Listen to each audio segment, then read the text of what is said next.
Hello and welcome to 2021 edition of the State of the Union organized by European University Institute in Florence.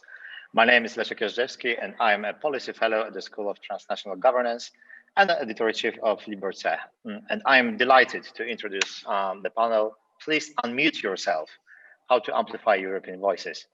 And joining for today's discussions are Soundous Boualam, who is a head of communications for Alliance for Europe, Assya Kavrakova, an executive director of the European Citizens Action Service, Petar Markovic, who is in the EU Citizens Rights Training Coordinator at the European Citizens Action Service and a fellow in at the European University Institute, and Kalypso Nicolaidis, who is the chair and international affairs at the School of Transnational Governance at EUI and professor of international relations at the University of Oxford. And for those who are participating via Swapcode, please open the live discussion tab in the lower right-hand corner of your screen, and you can submit your questions. You can also discuss, and I will try as your moderator to bring the most interesting questions and comments for our speakers to respond to them in the second half of our very short, too short, I must say, sadly, discussion. And if you want to tweet about our event, please use the hashtag SOU2021. Okay, so we don't have to convince anyone, I think, in this panel or watching this panel that EU citizens deserve more engagement and more empowerment in the affairs of the European Union. So I would just say that we would be discussing in the the engagement of EU citizens in the view of the Future of Europe conference and the NextGenerationEU funds, but I'm sure that our speakers will also bring other perspectives. So how can we unmute ourselves? And Assya, I would like to ask you to go first.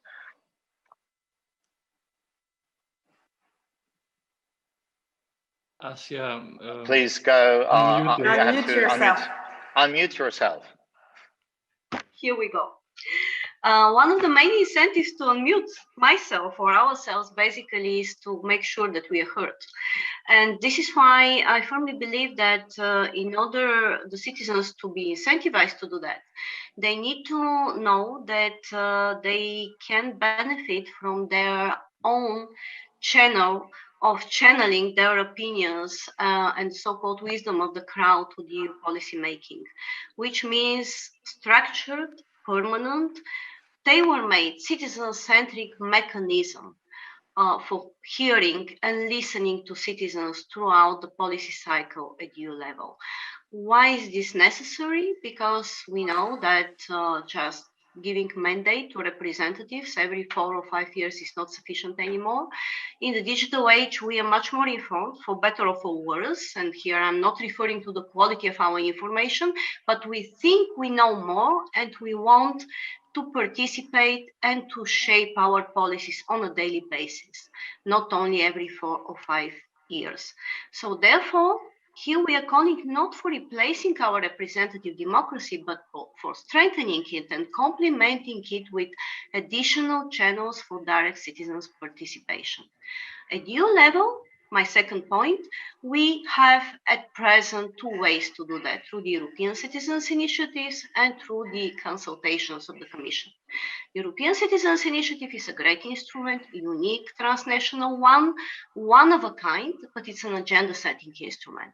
It's approachable and eligible for just those that are most well prepared to use it, and it's not for daily use of citizens. It is at disposal of those who want to put an item on the agenda setting of the European Union as far as it falls within its competence, and it depends on the Commission whether to take it over or not. The consultations of the Commission, on the other hand, put in one basket organized interests and citizens. And research shows it doesn't work perfectly for neither of both. So we propose that the consultations are better designed for organized interests, and in parallel, we have a tailored channel for citizens, which is unique and which is really enabling for them and incentivizing them to unmute themselves. Thank you. Thank you very much. And Kalypso, how would you unmute EU citizens? How they can unmute themselves? Well, now Leszek, listening to Assya, yes, absolutely. But here's the paradox. If you're a normal citizen, you will probably not want to or feel able to unmute yourself if you feel blind and deaf. So to be empowered, to speak truth to power, it's also the powers that be that must unmute themselves. You know, naked power through corruption and nepotism cannot reign supreme if we render it naked. And so here is my simple proposal. Take the 750 billion recovery fund and put every single cent of its spending on platforms at the local national level orchestrated by European institutions, and allow citizens to scrutinize every single spending. Now, I have called this, because in a way, this is not the most original proposal, simple transparency. Many have said this, but I want to suggest to you all listening out there that this is a kind of democratic panopticon, a kind of mechanism whereby it's now the citizens who become the guardians. And this gives us three magic ingredients to participatory democracy. It gives us radical transparency of power. It gives us permanence, because Assya just said, in between mandates, what happens? Citizens, if they want, they can watch, and power doesn't know that it's being watched. And this is the last leg of the triangle. It allows citizens intermittent engagement, because power never knows when it is being watched by who, how long, and how. So this is my radical proposal for democratic participation. Well, it's really almost scary indeed when we talk about panopticon, but I wonder, Petar, what you think about it and how you want to unmute our EU citizens. Well, Leszek, I first want to endorse both proposals coming from Assya and Kalypso, but I would like to invite the audience and everyone on the panel to also try to see how we can unmute certain categories of European citizens. Kalypso has written a lot on the fact that the European Union is and should be a guardian of the long term. And in this spirit, I would like to propose that we should care about future generations of EU citizens. But here I don't think about the kids and children and grandchildren of current EU citizens. I'm actually referring to future EU citizens, those coming from the countries which are in the process of joining the EU, which are also already in the process of becoming European citizens, but for which the EU enlargement process, as we painfully know, based on examples of Hungary, Poland, Slovenia, Czech Republic, and counting, isn't well adapted. We need to start thinking about the Europeanizing these citizens thoroughly in time. And to do this, we need special attention from the EU institutions. There is an embedded paradox about the process of EU self-democratization. And this paradox, for me, lies in the fact that not ideally democratic institutions and bodies are in charge of devising innovative democratic solutions. Our own constitutional framework, the Lisbon Treaty, which proposed the ECI and other democratic innovations, was brought about in an undemocratic way behind closed doors. The recovery budget was negotiated in a typical bargaining way between member states and the EU, and that's why even though it was innovative for the Green New Deal, it wasn't democratically innovative. It didn't propose, for example, that 1% of all national budgets for recovery would be chosen by citizens through a process of participatory budgeting, for example. The Conference on the Future of Europe took 1 year of negotiating behind more or less closed doors, and that is why this conference has not identified 2 ways to enhance the voice of mobile EU citizens. One is future EU citizens in Western Balkan states, and the other mobile EU citizens, the most European Europeans, those who present somewhere around roughly 15 million people, so more than Netherlands, more than Belgium, and who, if they had a voice in the European Parliament, would have at least 20 seats for themselves. both these categories, future and mobile EU citizens, deserve something along the lines of the coordinator for anti-discrimination, which is now being formed, or a vice president for future and mobile EU citizens. Thanks, Petar. And Soundous, you also have, I think, pretty innovative ideas how we can engage EU citizens. So please fill us in. Thank you. Well, first of all, I do echo what everyone before me has said. And I think Petar made a nice transition to what I wanted to say, because he mentioned the need to include all citizens, even people who are still now outside the European Union, and in general, people from underrepresented communities.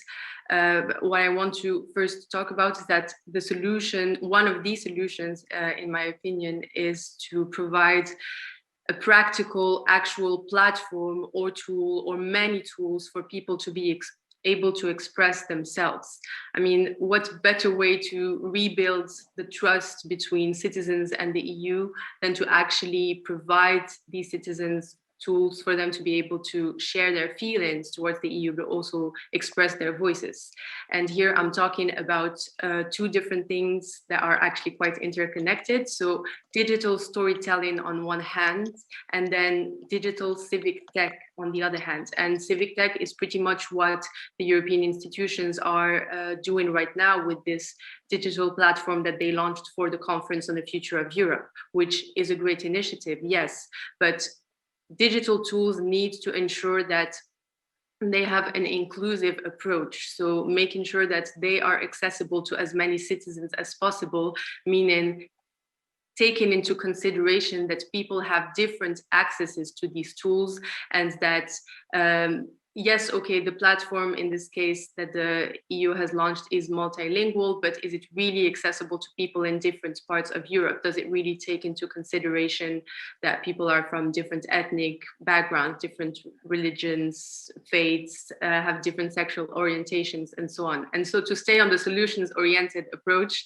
and not to get to analyzing the digital platform of the EU, what we propose indeed at Alliance for Europe is really so digital storytelling, so amplifying the voices of citizens through enabling them to tell their stories and to tell us how they feel about the EU and how they feel about all of the topics that the EU is working on, and then also providing civic tech for people to stay connected with each other and be able to debate virtually.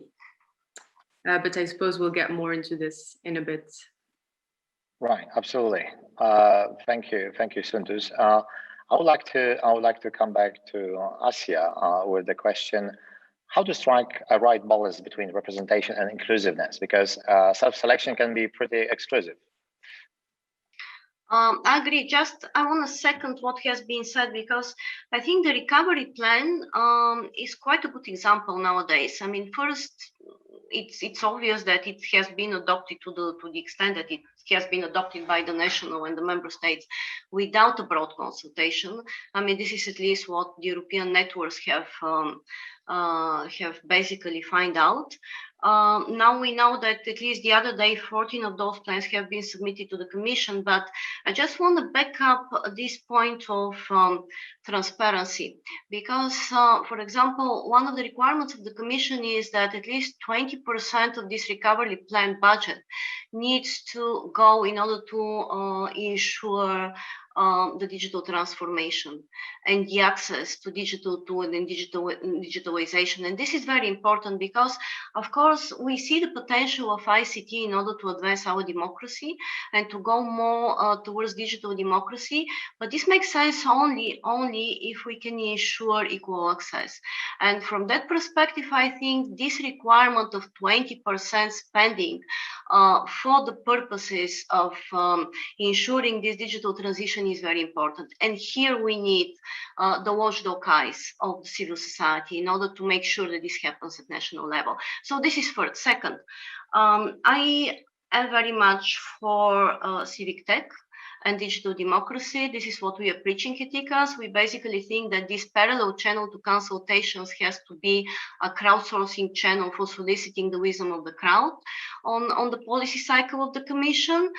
Just one example, for the second time in their history, Iceland is involved at the moment in a 3-year process of soliciting with citizens and co-deciding and co-writing their new constitution by both complementing digital and non-digital, also offline tools. So if this is possible to take place not only at local level but at national level, I really don't see any reason why the EU cannot do that when it comes to its policy making cycle. So this is absolutely important. And up to your question again, I'm afraid that there is no silver bullet to ensure inclusiveness, and that in order to be able to channel all different, very diverse opinions of citizens across Europe, unfortunately, representative panels are not sufficient because we have our representative democracy. We need additional, very tailored channels in order to channel minority opinions. And this is also why we need civil society contribution. Right, so I just posed in the chat there, because we are a participative panel, a question I got to Kalypso from Joanna Bryson.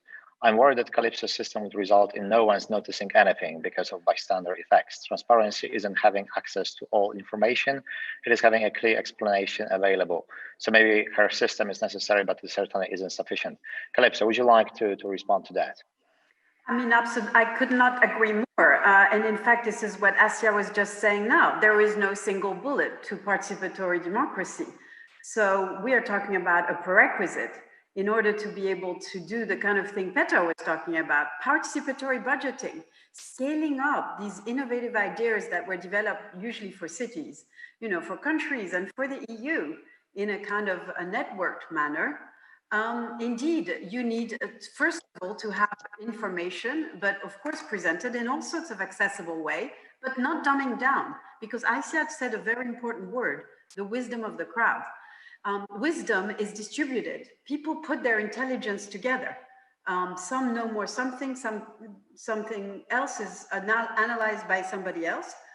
So indeed, the idea is simply that once all sorts of different places around Europe compete through experiments in presenting the information about the recovery fund, because there is no taxation without participation in the 21st century, then you can have crowdsourcing, debate, deliberation, and everything else that comes on top of it.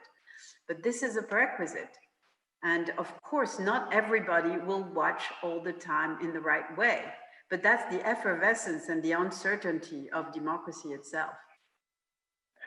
All right, so we changed a bit because we already got a lot of questions and comments from people. So I hope you excuse me if I then ask Soundous how you might want to respond to this question.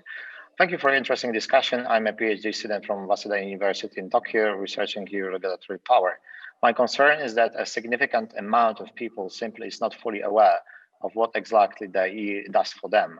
How can the EU better communicate what it does exactly, especially towards people coming from a less educated background and are less tech savvy, such as older citizens? Yes, thank you. So I take it, right?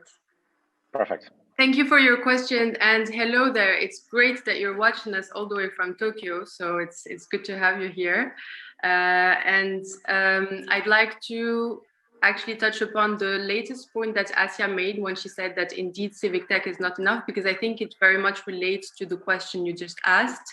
And indeed, there is no one single way or one single solution. And that's why I also mentioned the power of the arts and the power of digital storytelling. And when I mentioned platforms and digital tools, I didn't only mean civic tech, but also digital platforms for citizens to be able to express themselves. So to give you a concrete example, because you mentioned what about, let's say, less tech savvy older citizens, let's take Hassan, a 60-plus-year-old man who lives somewhere in Belgium and is not very tech savvy. He's a Belgian citizen of Moroccan origin. I just invented this person, but in any case, he's also very real somewhere. How do we engage him with the European public discourse? So one idea is to use digital storytelling and mobilizing artists who are maybe also from Moroccan background to go on the ground and meet people like Hassan and interview them and get them to talk about issues that matter to them and also inform them at the same time about what the EU is doing. And in this way, get these people to express their voices and also get them more interested in the EU in a more traditional manner at first, and then transferring these stories, these interviews to a digital platform that will then be communicated to the EU. So we really want to create a virtuous loop here by which citizens are able to reach the EU from traditional ways, but then we also put that on platforms that are also accessible for more tech-savvy people. Perfect. Thank you, Soundous. And we have already another question. I think it was in reaction to Petar's speech. So thank you for a very interesting presentation. This is from Teresa Kuhn. I agree with Petar that it's important to engage different groups of Europeans. However, mobile Europeans are generally pro-European and already more engaged than other groups. So you might preach to the converted. Rather, it is important to engage the most alienated groups. Petar, how we can engage them? Well, first, thank you to Teresa for this challenging question. I agree that mobile Europeans are usually the most Europeanized amongst us, but if you look at their political participation, you'll see that it is disappointingly low, even though they benefit economically from living across borders. They often, this doesn't translate to political allegiance to the European project. So I would beg to differ, and I would say that there is a lot of work to be done with this stratum of the population. However, I agree with you that there is much more that needs to be done also with those who are perhaps Eurosceptics and newly alienated from our transnational community. And in that sense, I would just like to reinforce what is now underway in this year, and that is the European Democracy Action Plan, which is based on the premise that the increasing polarization in our society is a byproduct of the other side of the metal of digital participation. Namely, if you look at data, we are more likely to, 6 times more likely to click negative and divisive content online than we are to click positive and consensus building content online.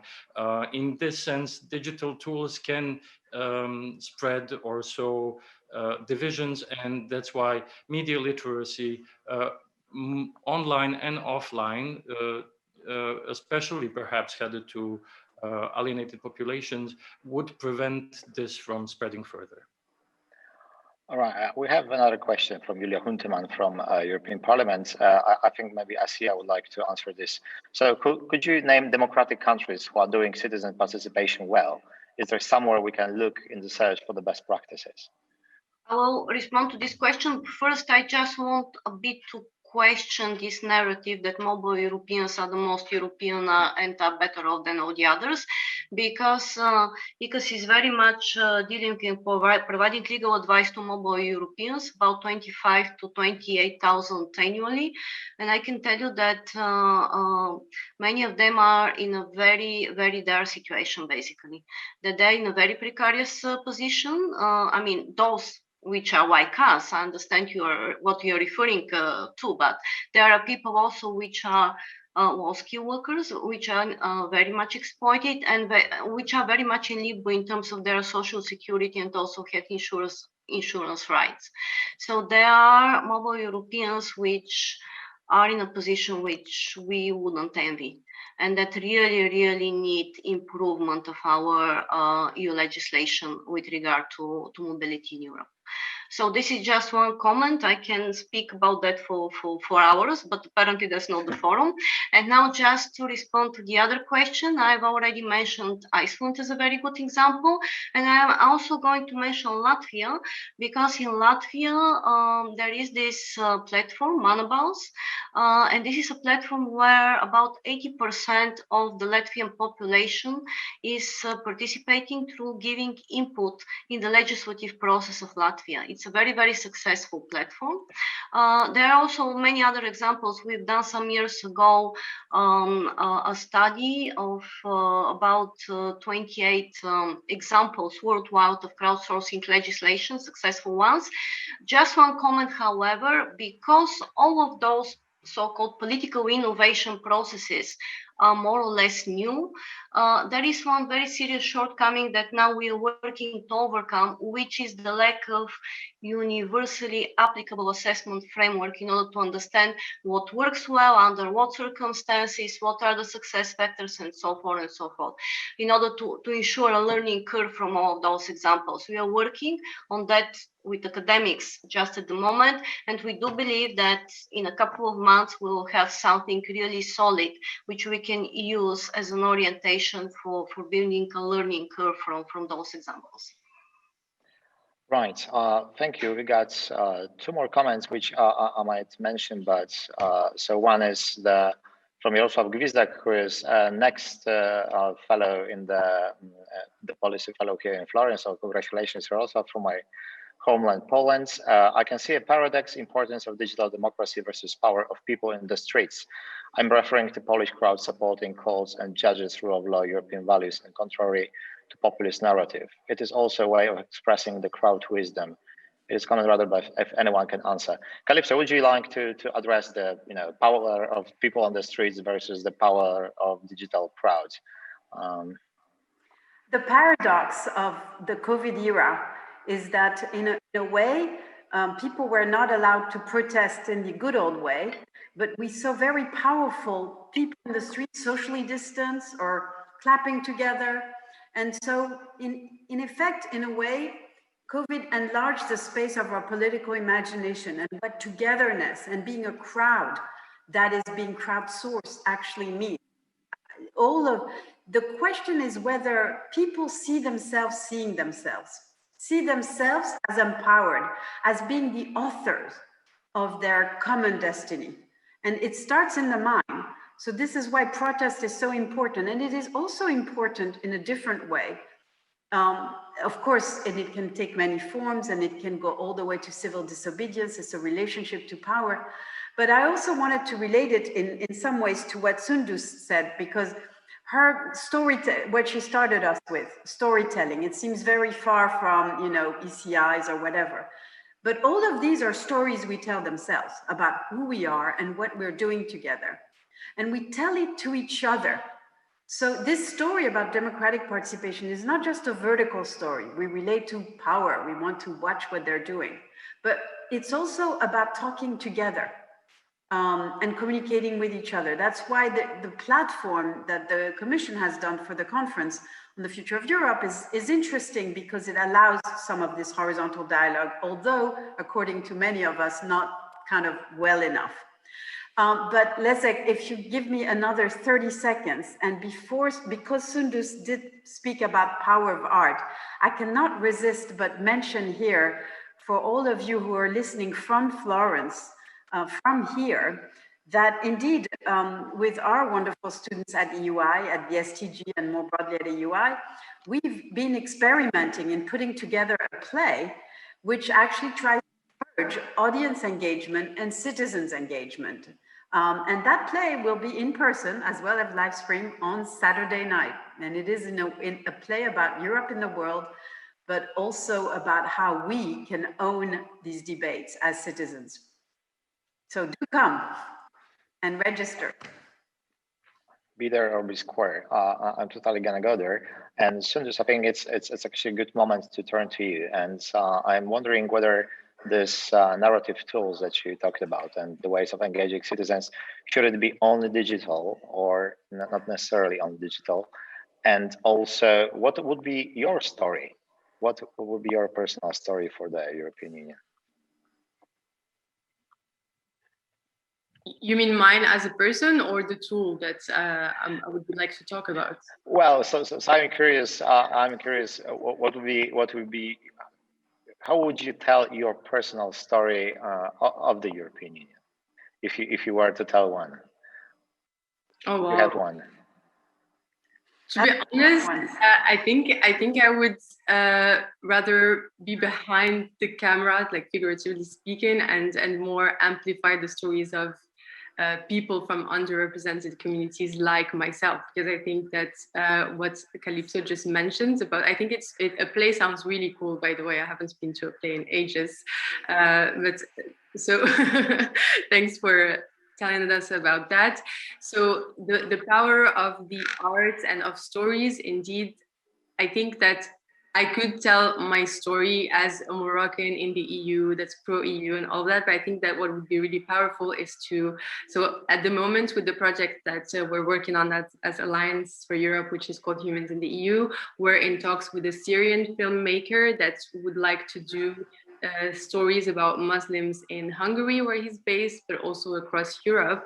And this is what I meant by providing a digital platform and going on the ground and meeting people who are not necessarily that informed about the EU and asking them questions and also telling their stories in the same way that we have faces of our European leaders every day when we read the news. It would also be nice to see stories of Syrians and Moroccans and people from, let's say, different ethnic backgrounds also talking about these topics at the same level as any European leader out there. And this is what I mean. I think arts is really this tool that creates at least a certain level of equality between us if being used right.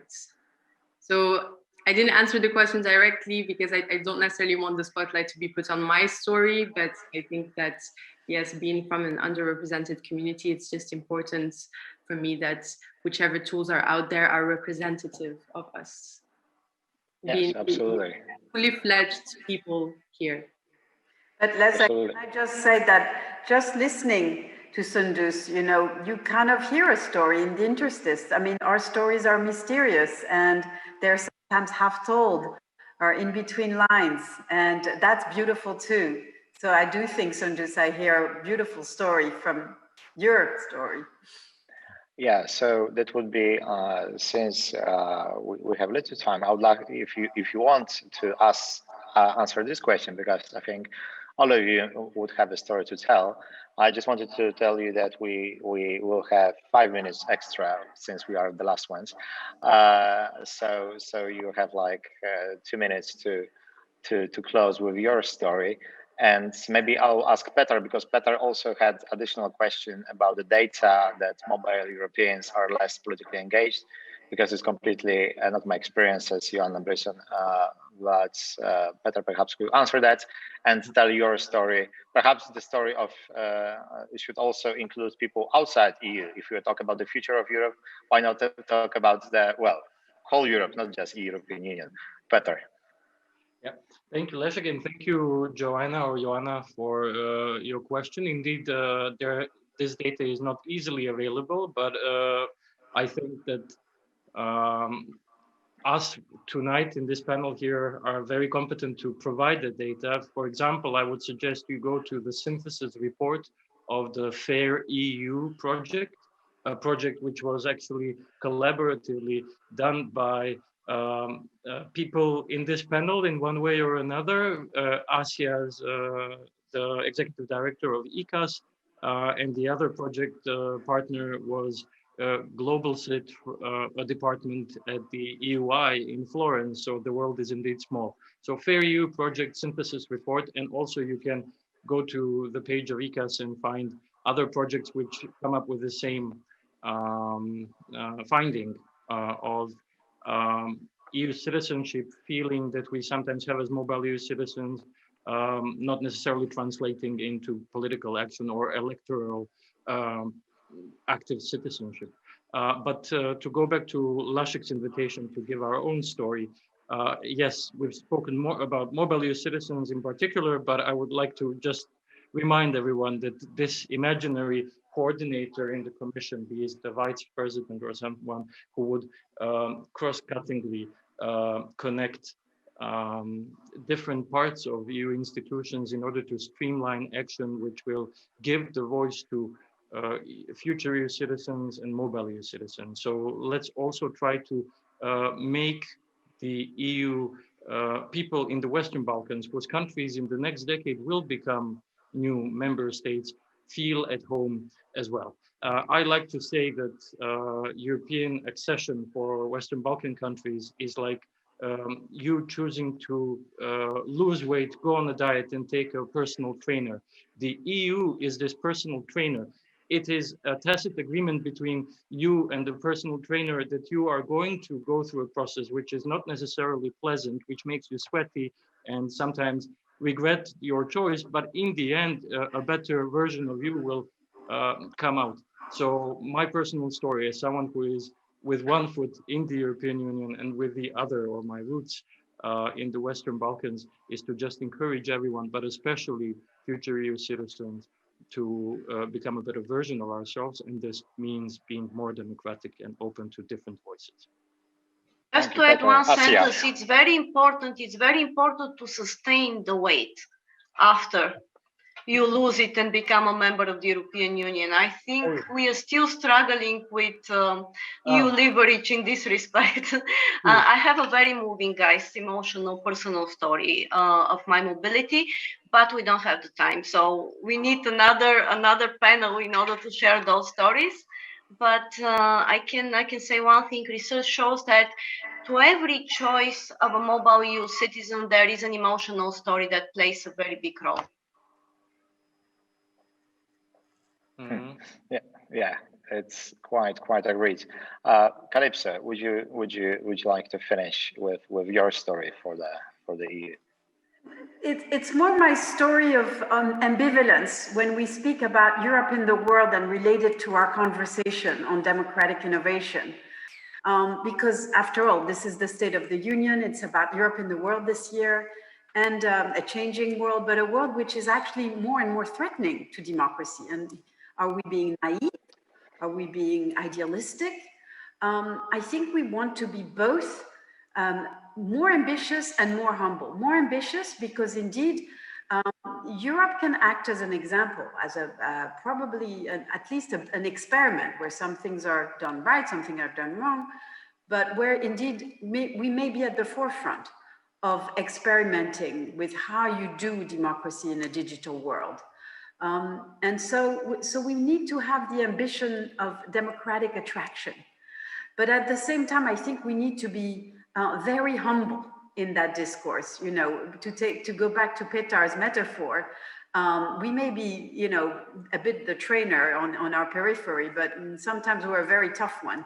And we do let people, you know, drown in the Mediterranean, and we don't have a very democratic approach to how we deal with non-Europeans on our shores. But more importantly, or as importantly rather, you know, we're not a model. The trainer must be humble. We are full of flaws. We have tendencies to, you know, patronize, etc., whether within Europe or outside.